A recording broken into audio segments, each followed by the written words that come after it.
It's now 6:30. The December 15th work study session will come to order. First up with the officials' reports, Mayor Cuspa. Thank you, Madam Chairman. Our annual Santa Christmas Express train rides at Kiwanis Park were a tremendous success. The kickoff event was the annual tree lighting ceremony and caroling on Friday, December 3rd. I'd like to thank all the residents and the elected officials who braved the cold weather to once again take part in this very special Southgate Christmas tradition. Adding to the ceremony were the angelic voices of the Grateful Praise a cappella vocal group from the Gateway Church of Christ on Northline Road. Pastor Billy Walker of the Cavalry Baptist Church also added an appropriate blessing that reminded everyone of the true reason for this blessed season. We also joined together to welcome Santa Claus and present him with the key to the city so that he is able to visit all the good boys and girls this Christmas Eve. Special thanks to 5-year-old James Jeslow for assisting with the tree lighting and key presentation. Over 1,700 residents and visitors to Southgate boarded the Santa's Christmas Express train ride to take a ride to Southgate's North Pole and visit with Santa. This brings our 11-year total to well over 19,000 riders. Special thanks to the Great Lakes Live Steamers Train Club for providing the trains and helping to assemble the wide array of Christmas light displays that filled Kiwanis Park with joyful colors and Christmas images. Two special Christmas elves should be acknowledged, Bob Hines and Jim Austin. These two gentlemen truly added to the children's joy and family memories. I'd also like to thank our Southgate Parks and Recreation Department and the DPS crew who assisted greatly in preparing the park for the event. Lastly, it could not financially put on this wonderful event without our generous sponsors. This year's overall event sponsors were the Southgate DDA, our YMCA, and the MJR Theaters. Our light display sponsors were the Case Commission and J-Bro Carpet One, and our North Pole sponsors were the Southgate Rotary and the Guidance Center. I'd also like to thank the members of the Southgate Anderson Honor Society for volunteering their time to help with photo taking and candy cane distribution. Our holiday event, seasonal event series will continue with our New Year's Eve event. This special event will take place at Market Center Park starting at 11:30 a.m. on Friday, December 31st. There will be a New Year's Eve countdown at noon with a special ping pong ball drop to celebrate the new year. Over 1,000 ping pong balls will be released from the top of the pavilion. 10 of those balls will be specially colored, and the children who find those ping pong balls will redeem them for a special prize. We will also have a juice box toast for the children, and they'll be able to take home a goodie bag as well. Southgate's New Year's Eve event is free, but we ask families to register at www.southgaterec, that's SouthgateREC, one word, .com, www.southgaterec.com by Monday, December 27th. This is to make sure that we have enough giveaways for each child who attends. On Friday, December 10th, the Southgate Staybridge Suites Hotel held a ribbon cutting to commemorate their grand opening. It was a very nice event, and developer Tom Gasso has created another wonderful addition to our hotel district. Tom and his partners invested over $8 million in this hotel, and the building is state-of-the-art with top-end amenities. The stonework in the patio area is truly spectacular. If you haven't been by, that's worth the trip alone. So special thanks to Tom for his latest investment in our community, and best wishes for his continued success. Once again, the foyer of the municipal building is decorated for the Christmas season, and this year features the artwork from students from Ford Line Elementary School. The 2nd, 3rd, 4th, and 5th graders created a beautiful collection of gingerbread houses and Christmas trees. Each one is unique and represents the creativity of our students.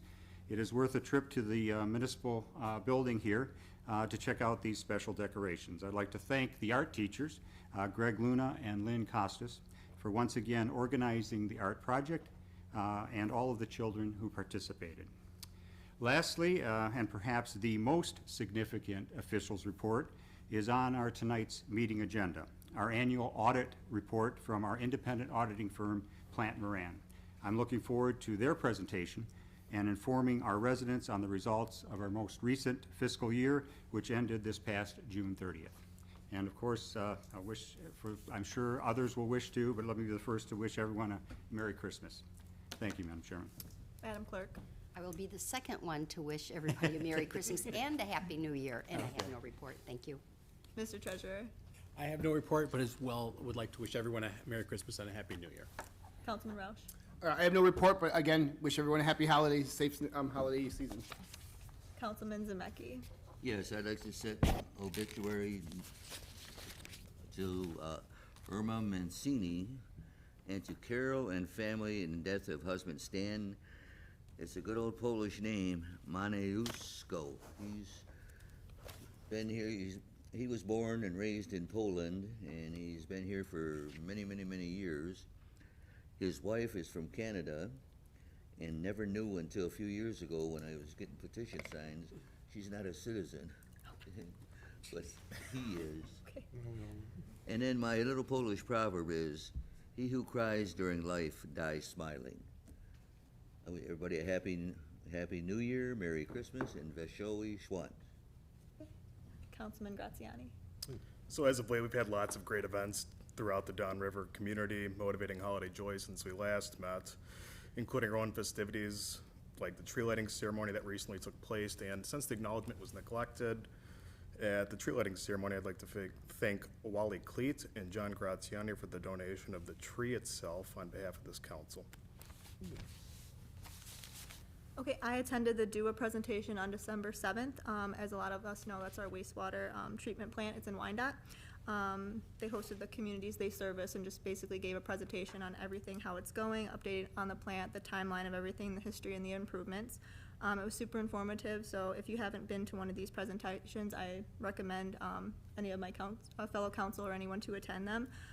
Also, the school board meeting, they met yesterday. A big highlight of the meeting was that Dean Transportation, there's a potential for busing to return to, for general education, not just special education, for the 22-23 school year, so there's a presentation on that. Also, the Southgate Education Foundation, they announced that they're going to be having their Have a Heart Gala again. It'll be happening next year in April. Councilman Clovis. Thank you, Madam Chairman. A reminder, the Christmas home decorating contest sponsored by the City Case Commission again is taking place this year. The entry deadline is December 20th. You can enter your home or a neighbor's home with permission from them by submitting the outdoor home pictures day or night by email to case@ci.southgate.mi.us or call Robin, our chairperson on the Case Commission, at 734-258-3102. 258-3102. There'll be gift cards, first, second, and third, that will be presented at a council meeting following the date. You have until the 20th, so please contact and send those pictures. I want to wish, too, everybody a Merry Christmas and Happy New Year, a safe New Year, and may 2022 bring in much more joy than we had in '21. Thank you. Councilman Farah. Thank you, Madam Chairman. First, I would like to express condolences from the city administration as council to the Skidmore family. Donald Skidmore Sr. passed away. Don was a longtime civil service commissioner here in the city, served this city very well for, I think, almost 2 decades on the Civil Service Commission. So condolences to the Skidmore family on their loss. The golf course is closed for the season, but if you call in this holiday season, you can arrange to purchase gift cards for your golfers in the family for next year. A couple millage updates. The dog park at Lions Park, our furnishings are currently on a freighter off the coast of California. We're hoping for delivery in January, so we're expecting completion on that and an opening in early spring of 2022. And work has begun on the water feature at Markin Center Park. They approved some minor adjustments, and that is moving forward. From public safety, we have had police officers attending our school board meetings. Fortunately, as we all know, some of these have been contentious. We've had no issues here in the city of Southgate that our officers have had to get involved with. On December 9th, We did that ALICE training that I've spoke about before.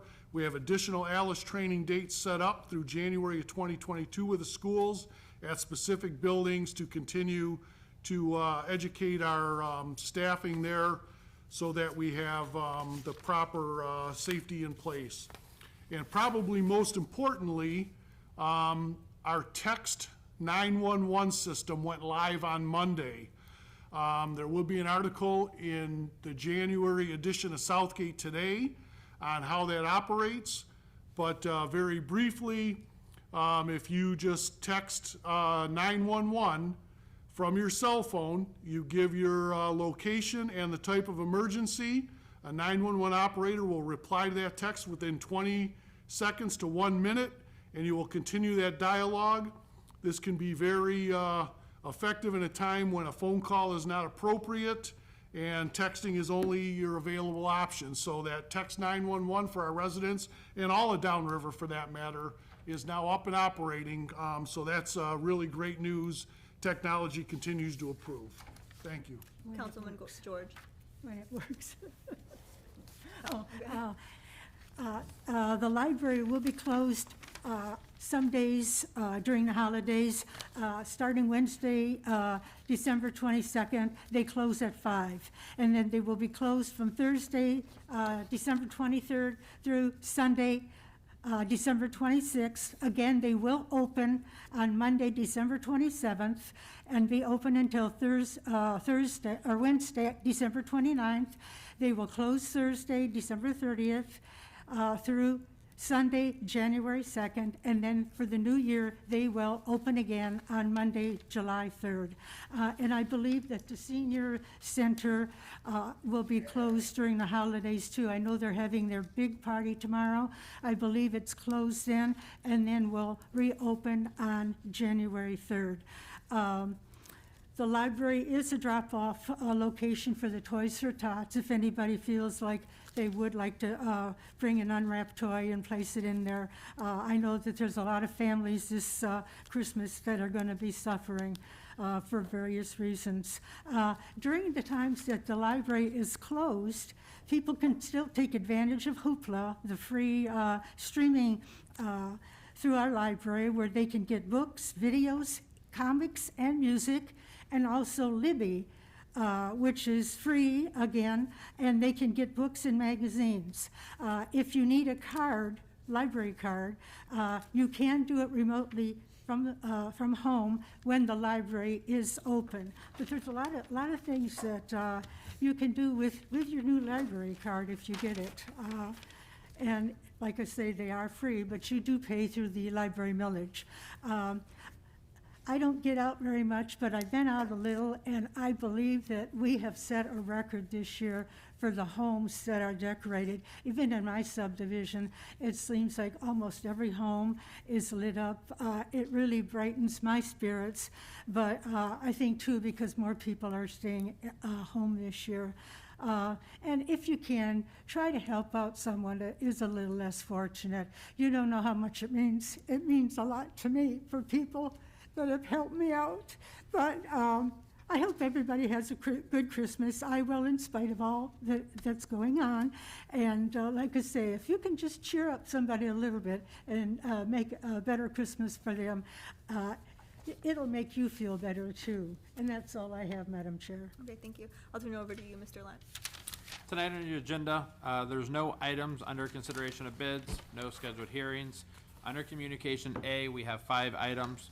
Item number 1, as the mayor had mentioned in his report, is our audit, which we'll be doing a presentation here shortly.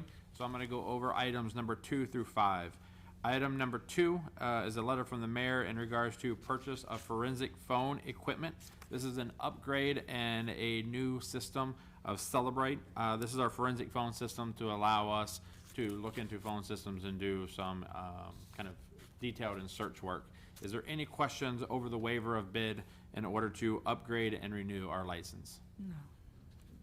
Seeing no questions, item number 3 is a letter from the mayor for the appointment of our city auditors. As you're aware, every 4 years after the election, the mayor will promote and appoint our city auditors.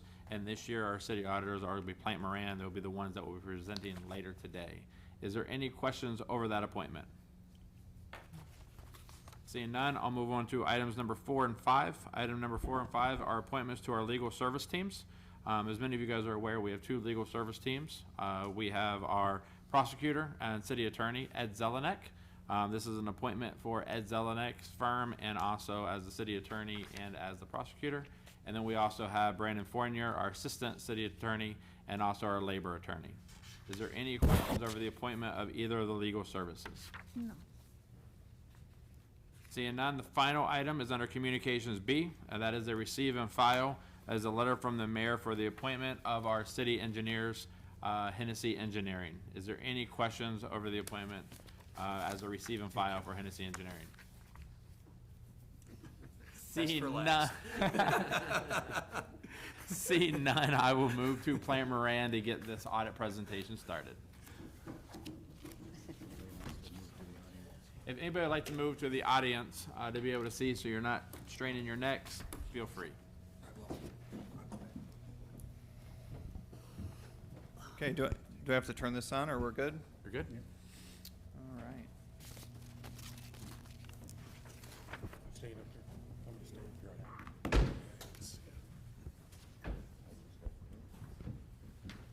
here. Okay, good evening, everyone. It's great to be back live and in person. Last year, obviously, we went through this in a remote fashion, so it's great to be back at City Hall here. So my name is Bill Brickey with Plant Moran. I'm the audit partner on your account, and with me today is Rumsey Abdallah. Rumsey is the manager, new to the account, but not new to Plant Moran. So when it comes to the audit, really there's 4 separate deliverables that we'll go through briefly tonight. We have the financial statements. Oh, now I can't read my notes. Did it get a little light? At least maybe maybe until we go to this part.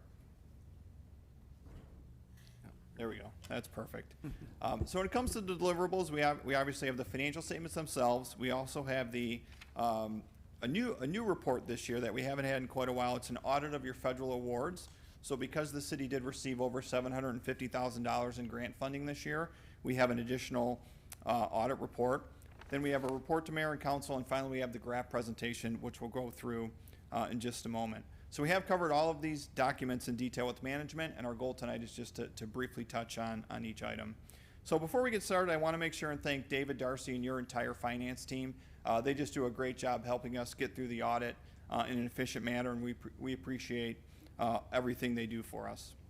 So our main deliverable to you as your auditors, if you actually have your audited financial statements, is our opinion on these statements. So on page 1 and 2, you'll see that the city did receive an unmodified audit opinion, again in the current year, which essentially means the financial statements are in compliance with all the rules and regulations, and that would be considered a clean audit opinion. So as I mentioned, in addition to the regular financial statement audit, we had the audit of your federal grants. So the city did receive just over $1.6 million in federal funding in the current year, and of that, $1.2 million was some non-recurring COVID-related dollars that came in. And so what we did in this audit is actually audit your compliance with the provisions of that grant, and happy to report that we have no findings related to your compliance with the grants. So as I mentioned, we did not have any audit findings related to the grants, but we do have 2 items that we need to discuss with you related to the overall audit. They're actually included in the report called Federal Awards Supplemental Information. And so included in this report on page 11 and 12, we have 2 I'll say audit matters to discuss. The first one is really a recurring item on page 11, and this is just informing you as those charged with governance that as part of the audit process, we did identify and help the city post various journal entries throughout the process. We are allowed to do this to kind of help the city close the books and prepare the financial statements, but we have to report to you that we indeed did do that as part of the audit. So that's really what we go through on page 11. And then on page 12, we have one other audit matter to discuss tonight. And really this relates to some of the tax collections, the property tax collections for other governmental entities. So as you're aware, the city collects not only the city portion of property taxes, but also the state, the schools, and others. And the requirement is that those monies are collected and distributed back to the other taxing authorities within a reasonable amount of time. So at the end of the year, there was about $778,000 of tax collections that were not remitted to the appropriate taxing authorities in a timely manner. And the main reason for that was there was an actual overpayment to Wayne County during the year of about $618,000, which didn't come back in until after the year. So because of that process, we have an audit finding related to timely collecting and remitting those property tax items. And details of that can be found, again, in the audit on page 12. So those were kind of the two, I'll say, non-financial audit items that we had to go through. And then what our plan was is we prepared the graph presentation to highlight some of the key financial data. And so I'll have Rumsey kind of go through that now and certainly can follow up with any questions or any more details you'd like. Thanks, Bill. And we are going to start, if there are any questions, please feel free to stop me or we can cover them at the end. So on the first slide here, this graph represents the general fund revenue trends for over the last 3 years. And you can see from this chart that the actual revenue was not that big of a swing this year. However, what made up the revenue significantly changed. The first thing is fines, forfeitures, and fees were down around $524,000, and this was mostly due to a reduction in the collections at the court. The second thing is you'll see that intergovernmental revenue is up significantly by about $1.2 million, and as Bill mentioned, this includes one-time COVID-related grants from the federal government that were passed through the state of Michigan. So those were to help offset some the police and fire wages and fringes, and again, that is a one-time grant there. You'll also notice that property tax is down about $500,000 this year, and this is due to the fact that Parks and Rec is now being reported as a separate fund, and it's no longer being reported in the general fund. So all in all, in total, the revenue number looks pretty consistent, but as we mentioned, there are significant changes in between. So this slide, we want to focus a bit on property taxes because that is the biggest revenue source for the general fund.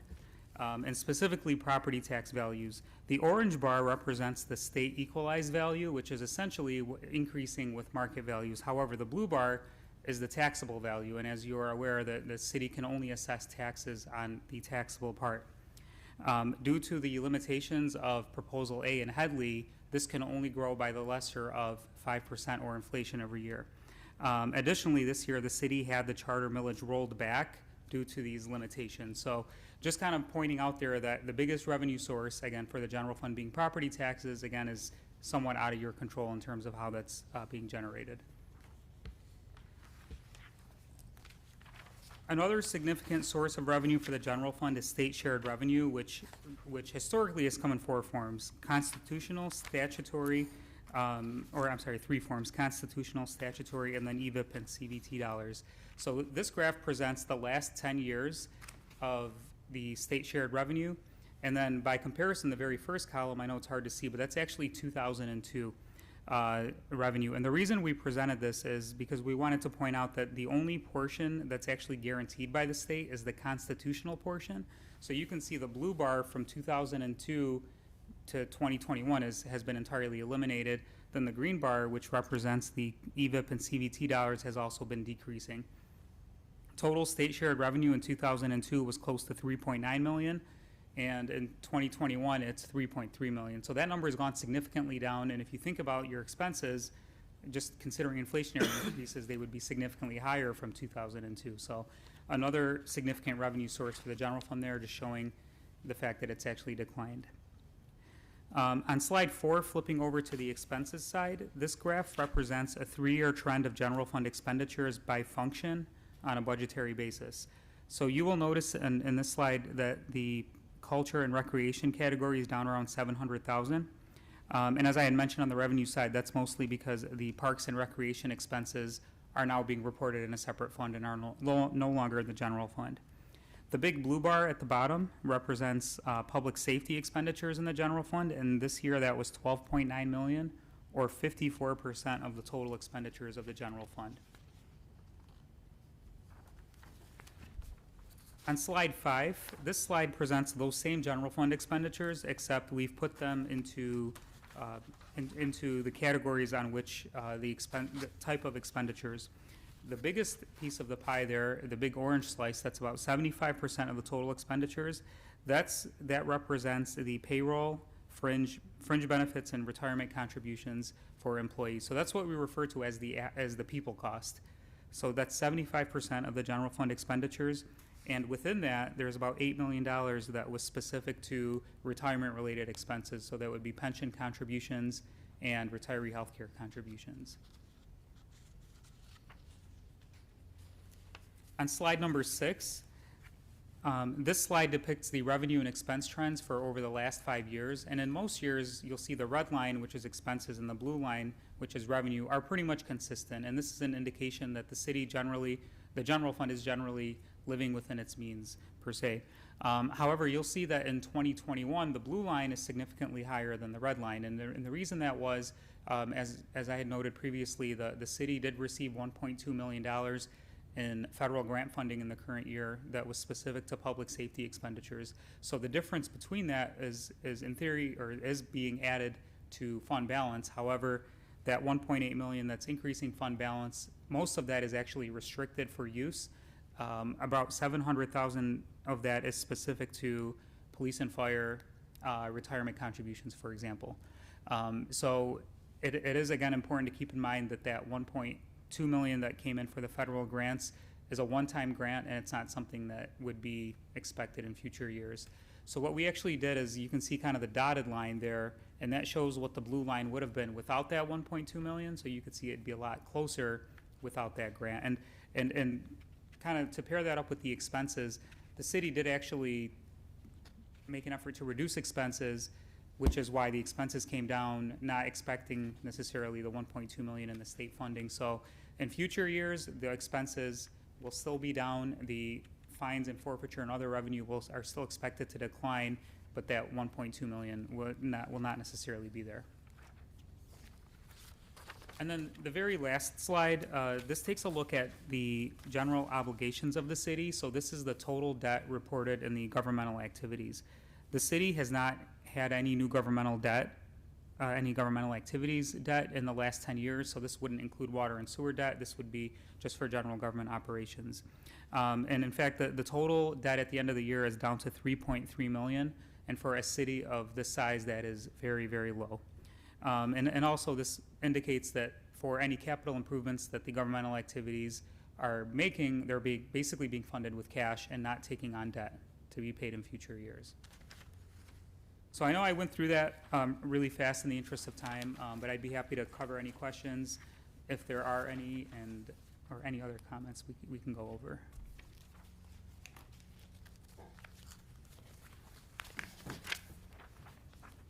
Good. All right, well, thank you. Really appreciate the opportunity.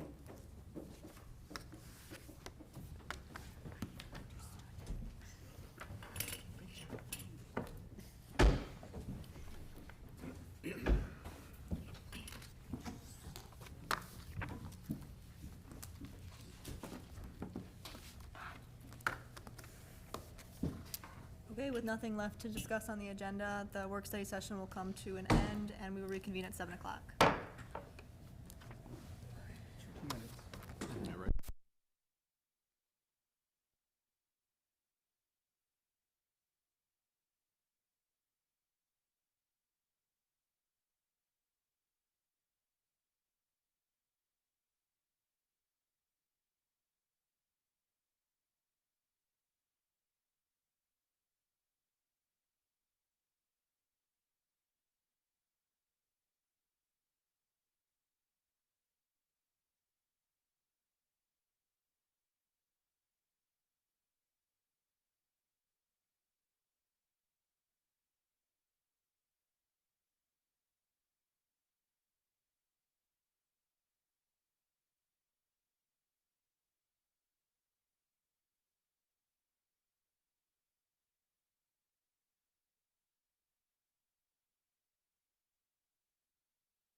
City Council adopts the City Council and work-study procedures, rules and procedures as amended. We did amend it, so as amended and presented. Okay, so Mr. Roush, you would just have to Yep, change the accept the motion. change. Okay, so motion by Roush, supported by Zemecki. Any further discussion? Any objection? Motion passes. There's no scheduled persons in the audience. There's no considerations of bids, and there's no scheduled hearings. First item under communications A is a letter from the finance director regarding the audit for fiscal year 2020-21. Madam Clerk. Thank you. Under separate cover, you have previously received the audit from Plant and Moran, I'm sorry. The matter will also have been reviewed during your work-study session. Therefore, it is recommended that the City Council adopt a resolution which accepts and approves the audit for fiscal year 2020-2021. Also, due to GASB 54, the City Council is required to restate the fund balance as follows. General Fund, non-spendable prepaids, $164,829. Restricted, unspent property tax rubbish, $167,408. Unspent property tax, police and fire pension, $735,485. Low-income housing, $9,163. Building department, $158,972. Committed, county property tax chargebacks, $300,000. Computer software acquisition,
$10,000.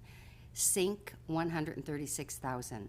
Assigned workers' compensation, $330,000. Severance reserve, $990,000. Future working capital, $300,000. Future OPEB, $200,000. Future budget shortfalls due to deficiencies in court revenue, $600,000. Capital project funds committed, police cars, $438,567. Property acquisition, $115,116. Fire rescue equipment, $160,000. Assigned capital projects, $249,856. Your favorable consideration of this matter is therefore requested. Okay, before a motion, I would invite Bill or Rumsey to come back up and give a brief synopsis over their presentation. Thank you very much. So my name is Bill Bricky with Plant Moran. I'm the audit partner in your account. And we have covered the audit in detail in the study session, so I'll just make a few brief comments. So in the current year, there were really two separate audit deliverables that we provided the city. One was the opinion on your financial statements themselves, and the city did receive an unmodified audit opinion in the current year, which means the financial statements are in compliance with all the rules and regulations. So we often refer to that as a clean opinion. In addition to that, the city was able to take advantage of various federal grants in the current year. And because the city received over $750,000 in federal funding, we had to do another audit on your compliance with those grants. So I'm happy to report, the city did receive $1.6 million in federal funds in the current year, and we audited your compliance with that. And happy to report we had no findings on your compliance with the grant provisions. Overall, as we look at the city from the general fund's finances, obviously this year was challenging with some revenue decreases due to some of the impact of COVID-19. But again, I think in the current year, through expense reduction efforts and some federal grants, the city was able to actually increase its fund balance and continues to be in good, sound financial position. I know it's not easy, but certainly the work that you've done is really paying off, and you can see it in the numbers. In addition to that, the city does continue to invest in the infrastructure throughout the city, and you've been able to really do that without taking on any new debt. So we showed a slide in the study session, but really it really is a great feat to be able to, over the last 10 years, not issue any new debt for the general government, even given all the capital improvements you've made throughout the city. So again, on balance, the audit went very well. You have a great team, and again, we have no, I'll say, significant audit matters to discuss. Thank you. Thank you. So, thank you. What's the pleasure of the council? Madam Chairman, Mr. Farah.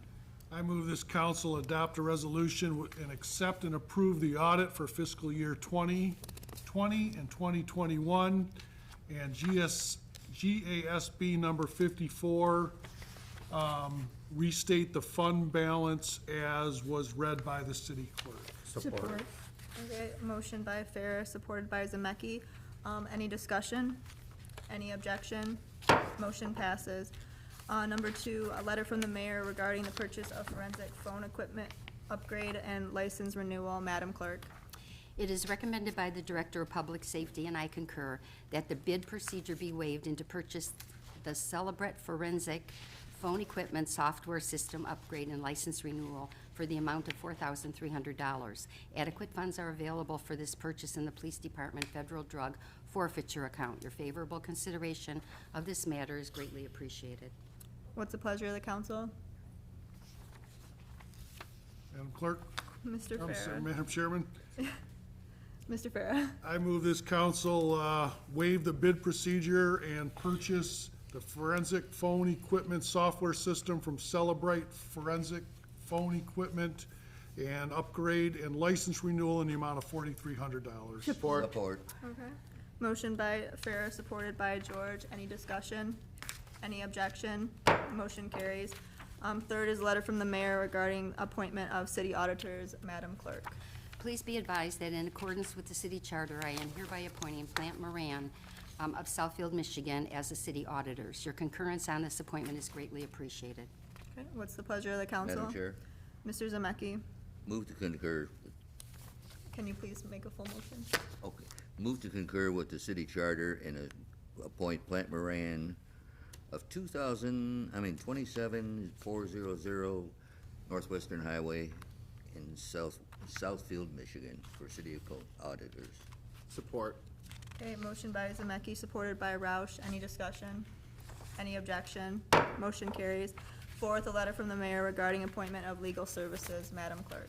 In accordance with the provisions of Article 4, Section 64 of the City Charter, please be advised that I am hereby appointing the law offices of Schiffman Fournier of Bingham Farms as labor attorney and assistant city attorney for the city of Southgate.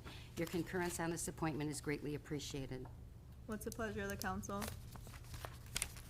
Madam Chairman, Mr. Roush. I make a motion, we concur with the appointment of Schiffman Foreman as our labor attorney for the fiscal year of 2021. Support. Support. Yeah, I'll support Schiffman and Fournier. They're not bad. They're pretty good. Okay, motion by Roush, supported by Calovis. Any discussion? Madam Chairman, Mr. Roush. I just have one thing, because we do have an ethics ordinance in place, and I want to make sure people know that I did a fundraiser this year, but Schiffman Fournier did donate to the fundraiser. They actually, the donation went to the actual education foundation, but I just want to put that out there because we're supposed to state that, and I want to make sure everyone knows. That's all. Thank you. Okay, You received a donation. any further discussion? Any objection? Motion carries. Fifth. Thank you, council. Letter from the mayor regarding appointment of legal services. Madam Clerk. In accordance with the provisions of Article 4, Section 64 of the City Charter, please be advised that I am hereby appointing the law offices of Edward Zelnak of Lincoln Park as city attorney and prosecuting attorney for the city of Southgate. Your concurrence on this appointment is greatly appreciated. What's the pleasure of the council? Madam Chair, Ms. George. in accordance with the provisions of Article 4, Section 64 of the City Charter, I concur with the mayor's appointment of the law offices of Ed Zelenak, Lincoln Park, as city attorney and prosecuting attorney for the city. Support. Okay, motion by George, supported by Zemecki. Any discussion? Any objection? Motion carries.